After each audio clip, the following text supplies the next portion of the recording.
Hello everyone, and welcome to the motion debrief series of the Vijitha Weearasinighe Memorial Challenge Trophy 2024, brought to you by the Debaters Council of Sri Lanka. My name is Gavin Senaratne. I am a member of the University of Mortua Engineering Faculty Debate Team, and the motion that I will be covering for you today is "This House supports the trend of looksmaxxing." Now, I'm sure that our wonderful PR team will put the description of looksmaxxing down below. However, I'll also just read it out for you for your benefit. Basically, looksmaxxing is a viral social media trend. It's popular among teenage boys and young men. The goal is to maximize your physical attractiveness. Looksmaxxing can take many forms, so there are two given here in the info slide. One is soft maxing, which is basic stuff like using moisturizer, trimming facial hair, going to the gym, and then on the other end you have hard maxing, which focuses on features that cannot be changed. So what that means is it'll make you go through plastic surgery or limb lengthening procedures. In addition to that, the motion info slide also states that there are some exercises promoted through looks maxing, such as mewing and edging, that are pseudoscientific and unlikely to work. So this is the information that's been given to us in the info slide. And before I move on into like the analysis of either side of the motion, I just want to highlight the intricacies of navigating a trend motion, right? Because whenever you say you support or oppose a trend, there's always a few positives to the trend and there's a few negatives to the trend, and ultimately the debate becomes about how you weigh the positives against the negatives. So I mean, when we set this motion, the goal was for this to be an exercise in weighing. One thing that we noticed at the end of this debate was that a lot of prop sides had struggled with the debate. And therefore, I'll move into the opposition case first, and then we'll move on to proposition. So you have a better understanding of how to navigate that side. So in these trend debates, characterization is very important. You need to characterize what the trend looks like and what the people who engage in this trend also look like. So on opposition, obviously the favorable characterization for you is to say that many people will opt into hard maxing because that's where all the harms are. When you read through the info slide, it's very easy to say, it's very easy to see that there aren't really an awful lot of harms associated with the soft maxing side of it. So it's beneficial for you to really hammer on the harms in the hard maxing side of things. But obviously don't limit yourself to that. I'll get to that later. So the first point of characterization that you need to prove your harms is to show that these stakeholders in the debate are vulnerable, right? Because harm is only important if the stakeholder is vulnerable. For example, in a debate, if you say that a billion-dollar corporation is harmed or a billionaire is harmed, no one cares because they are not vulnerable. However, if you can show that a vulnerable stakeholder is harmed, then your harm holds much more weight in the debate. So the way you go about characterizing these individuals is by saying that they are young and impressionable, because that's the nature of these people who are exposed to the trend of looks maxing. It's not going to be, you know, old people who are already stable and established in life. It's going to be younger individuals. What exactly is the problem with you promoting the hard maxing trends towards young and impressionable people? The issue is that whatever procedures that they go through in the process of hard maxing are going to be permanent changes. However, again, being young and impressionable and being forced into sort of coerced into permanent changes isn't necessarily a harm, right? For example, children are coerced into going to school, and that permanently changes them, but we don't see that as a negative. So you need to analyze it even further to show what are the harms that come about as a consequence of this permanent change. I think the most straightforward thing to prove is that there is going to be suffering associated with it, which is that going through these procedures, even if everything goes well, they are extremely painful. It takes time to adjust. You might go through things like body dysmorphia because suddenly your appearance has changed and you're seeing a different person in the mirror, and so on and so forth. So suffering is the most obvious harm that you have, but also there's the harm of regret, which in the event that these things don't work, or in the event that you decide that you made the wrong decision at that point in time, then people are going to be likely to regret opting into these hard maxing procedures, such as limb lengthening surgeries or facial reconstruction surgeries or whatever. So as a consequence of that, you have these people regretting their decisions, and that can lead to negative mental health impacts. So that's the first main line of argumentation that's basically gifted to you in the motion. But from there onwards, you need to do a bit of digging, because it's not enough for you to show that hard maxing is bad. You also need to engage with the soft maxing side of things. And the reason this is important is because that holds more weight in terms of winning you the debate. If you can prove that the other team's best case scenario is also bad, then that gives you a significant advantage. So how do you go about proving that softmaxing or the basic package in looksmaxing is a bad thing? I think first you can argue that such a trend, when it becomes so popular, it puts somewhat of a hyper focus on looks and the impact that they have in terms of attractiveness. Because looksmaxing tells you that physical attractiveness is really, really important, and it's important for you to achieve success in life, it's important for you to find a girlfriend, and so on and so forth. This is just objectively not true. There are many other characteristics that make you attractive. For example, having charisma, having confidence, and things like that can make you attractive. Having talents and skills can make you attractive. Being really, really rich can make you attractive. So there are a variety of other characteristics that make people attractive, and they are likely to neglect those characteristics if they hyper focus on their physical attractiveness. But what exactly is the harm of that as well, right? How does neglecting those characteristics negatively impact those people's lives? I think one, it hurts your chances of finding a relationship or achieving success in general. So the objective that you set out to achieve through the process of engaging in looksmaxing is not achieved at the end of the day, and that in itself is a harm. But assume you achieved the objective, assume you got a job or found a girlfriend or whatever. Still, without these other talents, without these other characteristics, your relationship is unlikely to succeed. You are unlikely to be able to continue the success that you achieved through your physical attractiveness alone. And that is also like a harm that you would have on the side. So that's one way in which hyper focusing on looks can harm people.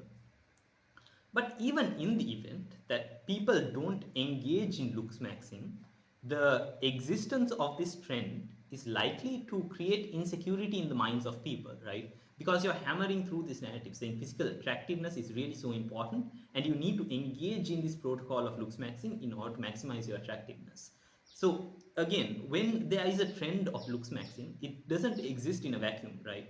Because the people who perpetuate this trend are also trying to market it, and they market it by creating insecurity within the minds of these people. And one, you have like the harms of insecurity pushing them into hard maxing and all of that. But insecurity in itself is also a harm because it can make people feel worse about themselves. So those are kind of the arguments that you have on opposition, where you engage with both the worst case and the best case for side proposition. So now let's switch over to side proposition and see how we can build a case there as well. Again, characterization is very important on side argument. So how do you characterize these individuals? Firstly, you need to portray looksmaxing as somewhat of a spectrum, and this is true for basically any trend, right? So, for example, let's assume that there is a trend of environmentalism. The very basic thing you could do is to share a few social media posts. Halfway along the spectrum, you'd be throwing oil at Van Gogh paintings, and at the extreme end of it, you'll be engaging in eco-terrorism. So there's a broad spectrum of things that people can engage in. In the same manner, if there is a trend of looksmaxing, yes, you can engage in softmaxing, then you can be somewhere in between where you're doing some of these exercises, maybe going through very basic procedures, and then there's the extreme end of it, where you're getting limb lengthening surgeries, you're getting plastic surgery, you're doing bone reconstruction, you're injecting filler into your face, and so on and so forth. So you define broad spectrum, but you don't stop there, because critical to the concept of trends is the idea of buy-in. What that means is people choose whether to engage in a trend or not, right? So for example, I see a trend of people using dog Snapchat filters on their selfies, but I don't buy into that trend because it doesn't interest me, I don't find it appealing or whatever. But some people do find it appealing. So you need to characterize what kind of people will buy into the trend. So who exactly is going to buy into the trend of looksmaxing? And take some time to think about this. And if you can't be bothered to take some time and think about it, the people who will buy into the trend of looksmaxing are mainly two groups of people: unattractive and unsuccessful. What is the reason for this? Well, if you're attractive and you're getting compliments about your physical attractiveness and you basically feel hot, then you don't have a reason to opt into looksmaxing, because what is there to max? Because your looks are fine. The other thing is success, because if you're already successful, the ultimate promise of looksmaxing is to bring you success by improving your physical attractiveness. If you are already successful, then the end goal, the objective that you're trying to reach through looksmaxing is not important because you already have it. So therefore, again, you have no reason to engage in looksmaxing. The extent to which you are unattractive and unsuccessful will determine the extent to which you buy into looks maxing. So a vast majority of people will feel somewhat unattractive and are somewhat unsuccessful. They will engage in soft maxing, they'll go to the gym, they'll use moisturizer, they'll get rid of the neck beard, and a lot of things. Then there are people on the extreme end of the spectrum who are extremely unattractive, extremely unsuccessful, they are untalented, they are born losers. They are more likely to opt into things like facial reconstruction surgery and limb lengthening procedures. So that's how you define the spectrum of individuals. Once you define the spectrum of the trend and you define the spectrum of individuals who buy into the trend, it becomes exceedingly clear that a vast majority of people are probably going to opt in to soft maxing. There are a few reasons that you can prove this as well. There's one, and again, this is true for any trend. If you go back to the environmentalism example, accessibility is very important. So posting environmental posts on social media is very accessible. You can do it from the comfort of your own home. Committing acts of eco-terrorism is very, very difficult. So it's very unlikely that a lot of people would do it. Similarly, accessibility is important for the trend of looks maxing. If you're a kid, if you're under the age of 18, these procedures are not accessible at all. But even if you're over the age of 18, you need to have some financial stability. You need to have money to afford these procedures because they take a long time, they take a lot of money. You need to go through physiotherapy. You need to be able to take a lot of time off work as well. For example, if you want to go through such a procedure. So what that means is that most of the buy-in is going to happen at the soft maxing side of things. And you've got to prove all of this in a debate. You can't just claim it. From there onwards, you build an argument surrounding the soft maxing side of things. So Op's main push is regarding hard maxing and the harms that come about of it. Prop's main push is about soft maxing and the benefits that come about of it. The benefits are very clear and I think fairly intuitive as well. Because again, the people who buy into this trend are likely to be, somewhat antisocial, somewhat unhealthy, unattractive, unsuccessful, already covered. And what these people need the most to get their shit together is basically some kind of protocol. And any kind of protocol really helps these people. And that's exactly what looksmaxxing offers, right? Looksmaxxing gives you a protocol. It tells you, okay, go to the gym. It says, okay, start using this kind of moisturizer this many times a day. It says get rid of the neck beard. It gives you a set of instructions that you can follow to improve your life. And from there onwards, it's very easy to prove that the kind of things mentioned in soft maxing will bring improvement to these people's lives.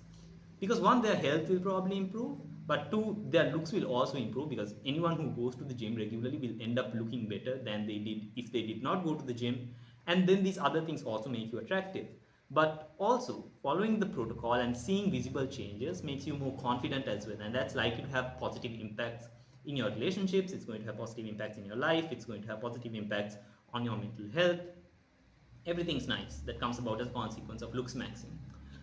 The question then is, how do you defend the hard maxing aspect of things? And one, you can't completely defend this because obviously if you can completely defend it, there is no opt case. What you can do is you can engage in mitigatory analysis. And again, when it comes to these trend debates, mitigation is very important, right? Even if you can't outright take down another side's argument, you can bring some analysis to show that the impacts of it aren't as much as they claim them to be. So how do you go about arguing in favor of cosmetic surgery? Well, one, you could argue that these people are probably going to be adults if they're going to opt into it. And so they're not really that vulnerable, right? Adults are affected by social trends all the time. They're pressured into buying homes, they're pressured into buying cars, they're pressured into having children. And these can all have extremely negative impacts on their lives. So in that case, you're not particularly concerned about the impact that a trend has on adults because you think that they're capable of making rational decisions. Beyond that, you would go on to say that, cosmetic surgery is probably a good thing as well for these people. Because if you're really, really ugly and you're really, really short, your chances of finding success in life are kind of minimal. And these procedures tend to be largely successful. And what that means is you are going to have positive outcomes in these scenarios.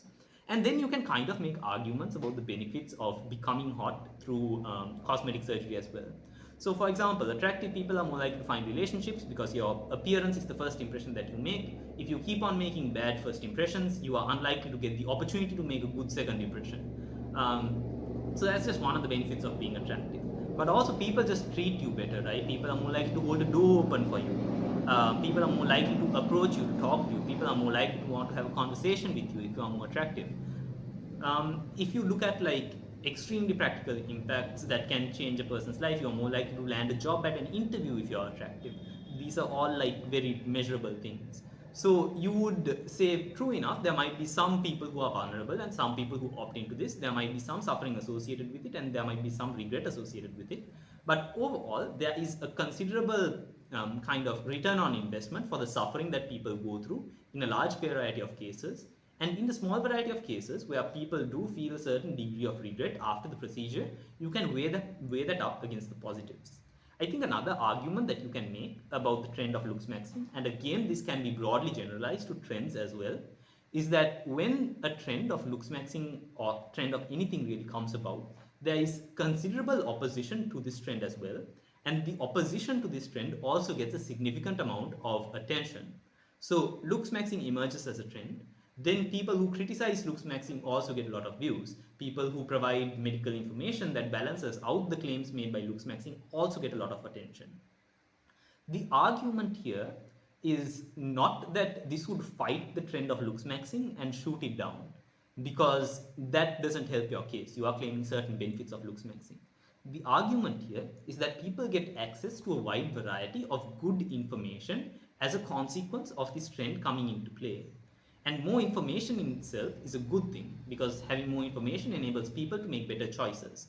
Whereas in the past, you would not have had a lot of information about cosmetic procedures, you would not have had a lot of information about how you would go about maximizing your physical attractiveness. But now through looksmaxxing, you have some information that's somewhat pseudoscientific, that's somewhat scientific, that's somewhat applicable to you. But now you have opposition to looksmaxxing, which is bringing in this valid criticism, that's bringing in the scientific aspect of looksmaxxing as well. And having all of that information impacts the individuals here positively as well. So on one hand, on proposition, you have the positive information that comes about as a consequence of looksmaxxing.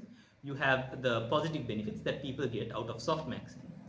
Opposition will try to mitigate this in a variety of ways. I won't necessarily go into that.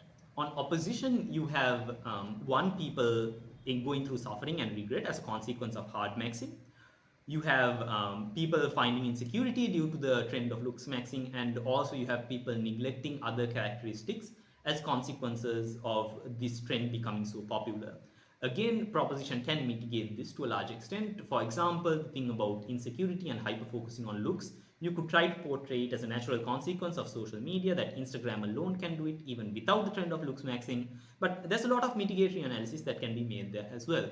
So both sides try to mitigate each other's cases, and then the weighing becomes, do the mitigated benefits outweigh the mitigated harms on either side?